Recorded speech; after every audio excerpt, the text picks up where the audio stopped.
Well, hello, free people of the Rocky Mountain region, and welcome to this Free State Colorado interview. Today, I'm joined by Eric Sell. Eric serves as Associate Counsel at the Center for American Liberty. Eric's practice focuses on preserving and enforcing the constitutional protections that keep oppressive government in check. Eric is also one of the attorneys representing parents in Adams County in their lawsuit against the state of Colorado, the Department of Education, and the 27J school district. Well, Eric, I hope you are well, and thank you for joining me today. Thanks so much for having me, Brandon. Well, Eric, tell us about this lawsuit. Why are these parents suing the state?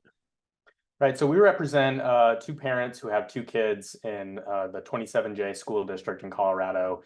And that school district has a policy of not informing parents when they're socially transitioning their kids at school. In fact, they have a policy of lying to parents when they're socially transitioning their kids at school if the kids don't want their parents to know. Sadly, this is happening all over the country and school districts on coast to coast and everywhere in between. And it's really unfortunate because what is happening when a school district is transitioning a child socially from one gender identity to another gender identity is they're effectively facilitating psychological treatment. This is a very powerful stuff. It's not just a benign thing to support some kid who says they want to use a different name or a different pronoun or have a different hairstyle. You're rewiring their brain to feel comfortable in a new gender identity. And this is something that should only happen under the careful, watchful supervision of a trained mental health professional. But under these school policies, that's not happening. It's happening under the direction of school staff who are not trained to do these things. So that's why we're suing on behalf of these parents to put a stop to this policy in the school district in Colorado. And in addition to that, Colorado recently passed a law early this year that you and your viewers are probably familiar with that requires school districts to use a child's preferred name if it's done for the purposes of transitioning to a new gender identity. That kind of operates part and parcel with the school district policy that requires the same thing plus the secrecy component. So both of these things are violative of parents' constitutional rights protected by the federal constitution. Well, I'm really glad you brought up kind of the psychological or sociological implications of doing this to a small child, right? I mean, a kid could be going to school, maybe confused about a lot of things as we all were back then, and then all they got to do is make this one claim or make this one statement, and all of a sudden it starts this whole cycle that pulls them away from their parents, gets them into treatment, potentially leads to medication. And I mean, can you tell us a little bit more about kind of how big of a deal this could be for a family? Absolutely. Yeah, we have an expert witness, Dr. Erica Anderson, who is a transgender woman who oversees the treatment plans for lots of kids who are struggling with these kinds of issues. And she's very adamant that, in her expert opinion, this is powerful stuff. Giving a kid new name, new pronouns, even if it's at their own direction, it's very powerful stuff and should be done under the watchful supervision of both parents and a mental health professional. You're rewiring a child's brain when you're allowing them to live as a new gender identity. So it's not something that schools should just, do willy-nilly and not consider the medical and psychological consequences of these things. And not only that, but the federal constitution, the Supreme Court has long said, protects parents' rights to direct and control the psychological treatment of their children. And that includes mental health treatment like social transitioning. Well, Eric, what's to prevent a school staff member or somebody influential in the child's life from kind of moving them in this direction of transitioning and moving them away from their parents? I mean, what's to prevent somebody at the school from kind of getting involved and kind of, making this happen? And then they're protected by the state or protected by the school district because now there's this privacy issue involved. I mean, is there any safeguards you're aware of that would prevent just a staff member from kind of leading the child along this direction? Sadly, it doesn't appear like there are in Colorado. That's precisely the problem we have here, and exactly what we're asking federal court to do in Colorado is to tell school districts you can't do this stuff without getting parental consent. Because right now you're seeing a lot of children who are going to their teachers and other staff members at school, informing them that they're having these feelings, they're depressed, they're anxious, they're dealing with stuff in their lives, which all kids do, going through puberty. It's difficult. So they go to their staff members and they see all this stuff online about transitioning and that the answer to all their problems is to adopt a transgender identity. And sadly, staff members, they want to help, but they don't realize that simply affirming a child's desire to transition is not in and of itself helpful and could potentially be harmful to that child. So right now we are asking a court to create those protections, or at least recognize the constitutional protections that are already in place and applying them to this situation. So parents have the right to be informed and to consent to the social transition of their children at school. What about the argument that, a child could be harmed or a child could be put in a bad situation if the parent's informed? If you have a parent who doesn't agree with the child's decision, I mean, 'cause that's the argument you hear, right? Is that Mhm. these lawmakers, these school staff, they're just trying to protect the kids. And I understand what you're saying about, the challenges facing them uh, psychologically and otherwise. But what about those situations? Any thought on that? Absolutely. It should definitely be something that schools are concerned about. Child abuse is a very important thing for schools to pay attention to. Teachers and staff members are mandated reporters in Colorado. So if they suspect abuse at home, they should report that. There's nothing that we're advocating for that would prevent a school district or a school staff member from going to child services if they suspect abuse in the home. The problem is they're often interpreting a parent's unwillingness to go along with their child's social transition as abusive. If they really do think there's some kind of psychological manipulation or lack of emotional support or physical abuse or anything like that, go to child services. Absent that, this is a conversation that kids need to have with their parents. It may be a difficult conversation, and it may be one that kids don't want to have with their parents, and it may be one that school staff members might want to help kids avoid with their parents. But this is serious stuff, and schools shouldn't be standing in the way of those conversations, and they shouldn't be helping kids make these significant decisions in their lives that have a major impact on their psychology without getting their parents involved. That's truly doing more harm than it is good.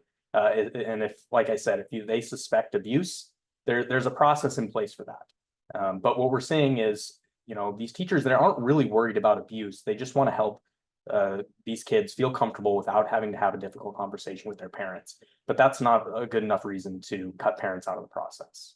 Oh, couldn't agree with you more.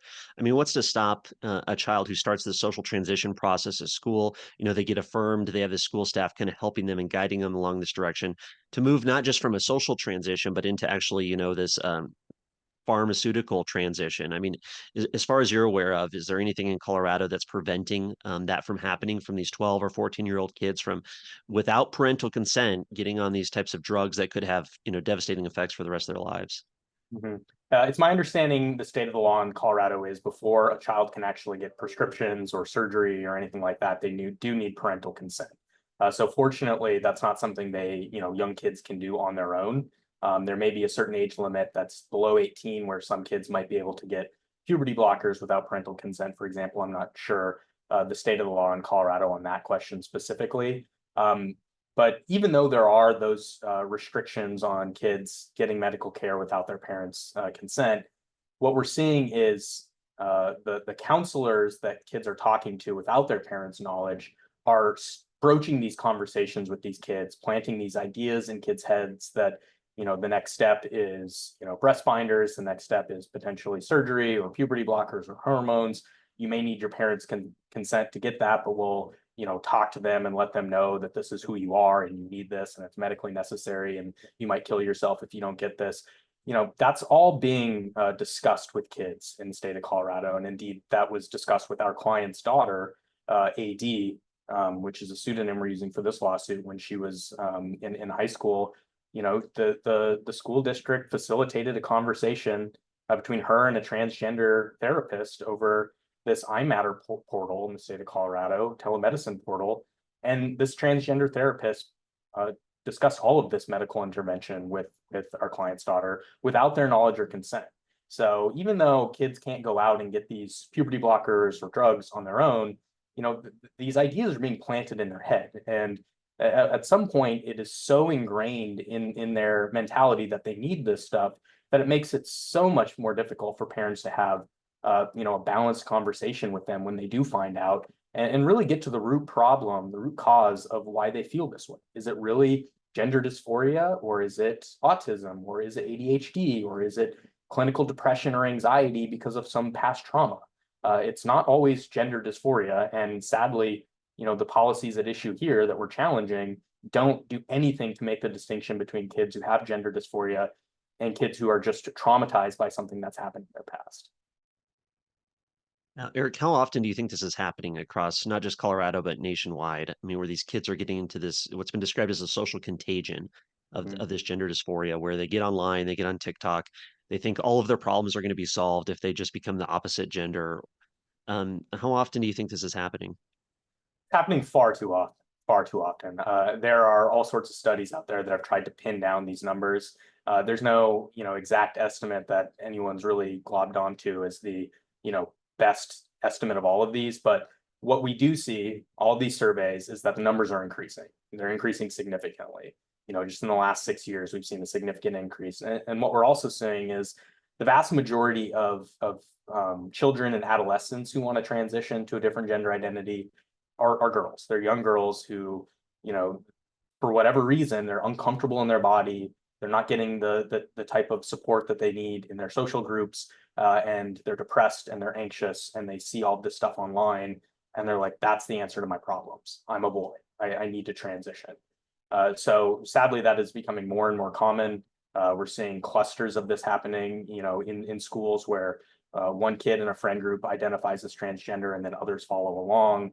And it's really scary, sad stuff, especially when parents don't have the opportunity to know that their child is having these feelings. Even if they ask their child about it, many kids don't want to have these conversations with their parents. And then the schools turn around and facilitate this stuff behind the parents' backs. And then it's too late to have a conversation on the front end with the kids, and they're already down that path. So while we don't have exact numbers about how many kids are socially transitioning in schools, I mean, it's in the thousands at least, and it's growing by the day. Wow. Well, what you mentioned the law earlier that was passed this year. So there are claims that this school district was just following the law, right? House Bill 24-1039. It was signed into law this year by our governor, forcing school staff to use the student's chosen name. If the school staff refuses, they could be subject to discrimination complaints. I mean, do you think this law had any role in the school transition? And maybe not specifically this case, but could you see how this non-legal name change law could kind of affect others kids and their experience at schools? I think it will. I think you're going to see a lot of school districts that otherwise wouldn't be, quote unquote, affirming these identities without parental knowledge or consent. They wouldn't be doing this had this law not been passed. The 27J school district was doing this long before this bill was passed. So this is really just kind of a reaffirming, so to speak, a policy that was already in place in 27J. And interestingly enough, about the law, it doesn't actually mandate secrecy. So school districts could require parental notice for at the very least. I don't know if they could require consent under the law, but they could require notice, and the law wouldn't prohibit that. But unfortunately, some school districts like 27J are taking the position that they need to protect kids from their parents, which doesn't make any sense, and keep this stuff secret from them. So, while this probably would have happened in this specific school district, even absent the new law, I do think the new law is now controlling in the school district and is going to compel other school districts to do this as well across the state. Yeah, it's interesting to see kind of this infrastructure being built around this issue from the state and from school districts. You mentioned the iMatter surveys earlier, or the ability for school children to reach out to a health professional behind the parent's back with no real parental oversight. And then you set up laws like this. It seems like there's just this infrastructure being set up for parents to have less control over what their children are doing, and providing just so much more opportunity for children to be pulled away from their parents and kind of guided in a direction that might not be beneficial to the children long term. Yeah, that's 100% right. It's the state thinking it knows better than parents in how to raise their children, and that's just totally backwards. And our Constitution doesn't recognize that. The Constitution, federal Constitution, gives the primary authority to raise kids to the parents. And what is happening here is schools, the states, the government are facilitating this important psychological treatment, these major decisions, these matters of important family integrity. They're facilitating these without parental involvement. And that is completely antithetical to our legal traditions in this country. So if the lawsuit succeeds, which it sounds like from a constitutional perspective has a good opportunity to do so, what kind of implications would it have for Colorado law? Well, right now we have a pending motion for preliminary injunction to stop the district from enforcing the policy against our clients and their two daughters, and to prevent the state from enforcing the law with respect to our clients and their daughters as well. This will be, narrow relief, something that's only granted at the preliminary phase, and we're hoping to broaden this to all parents in the state at a later stage in the litigation when we're allowed to. So right now, the immediate impact would be hopefully a legal determination that our clients, like all parents, have this constitutional right, and that this policy and this law violate that right, and that the state of Colorado and the 27J school district are prevented from enforcing this law and this policy against all parents, including our clients. I bring this issue up to people at different events or different meetings across the state, and it's like people don't want to believe that this is happening. They just refuse to accept that these schools, because a lot of people like myself grew up going to Colorado schools, and didn't have this kind of experience. But to believe that these schools are doing so much secret stuff behind parents' back and getting in the way of that relationship and moving kids towards this whole ideology, I mean, it's just shocking. I mean, what would you say to parents out there or people in Colorado who don't necessarily think this is as widespread as it is? Ask your school district if they have a policy like this, and keep track of what your kids are learning. Talk to your kids, be involved in their lives. There's no substitute for parental involvement. Talk to your kids, and if you can have these conversations with your kids and make them feel comfortable with sharing these things with you, that is much better than having to fight with a school about being involved in your child's life.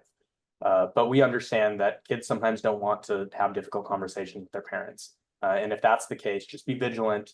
Keep an eye on your school district. Keep an eye on your kids. If you notice a change, request educational records from the school district. They're required by federal law to turn over all educational records under FERPA. So there are tools that parents have to kind of keep school districts in check and hold them accountable. But if the school districts are truly going to go out of their way to assist a child in concealing the stuff from their parents, then the courts need to get involved. And that's what we're doing here. Wow. Well, I really appreciate your time today. Any final thoughts to leave with us? This stuff is insane. It's out of control. It needs to stop. And to your earlier point, a lot of people don't want to recognize that it's happening. It's happening and it's harmful. And just because you oppose it doesn't mean you're bigoted, doesn't mean you're anti-trans, doesn't mean you can't be supportive to people who live different lifestyles or have a different identity than you. But this is fundamentally about protecting kids from making irrational decisions early on in their lives that they might regret down the road, and protecting the rights of parents to raise their kids free from unreasonable involvement from the state. So hopefully we can get a favorable result here for our clients and for all parents in Colorado. Thank you so much, Eric. Appreciate all your work. Good luck on the case. And if Yeah, there's any updates, please let us know. absolutely. Thank you so much for having me. Take care.